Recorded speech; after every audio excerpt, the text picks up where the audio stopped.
shalay waxaan u socdana geeri ayay ahayd inaan shiida ayay ahayd dadkiina maanta waan marayaa cadowguna hadday isleeyihiin geeridu ka baqi doonaana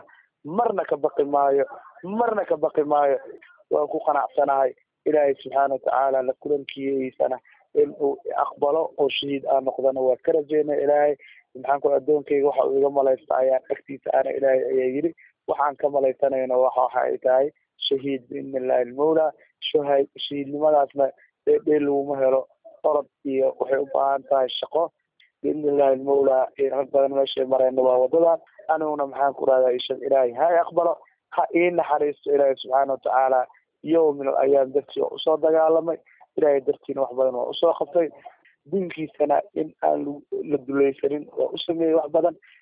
maxaan ku radaa wixii dunuub aan kalena ilaahay subxaana watacaala ha iga cafiyo waakhiru dacwaana an alxamdu lilahi rabbi alcaalamiin.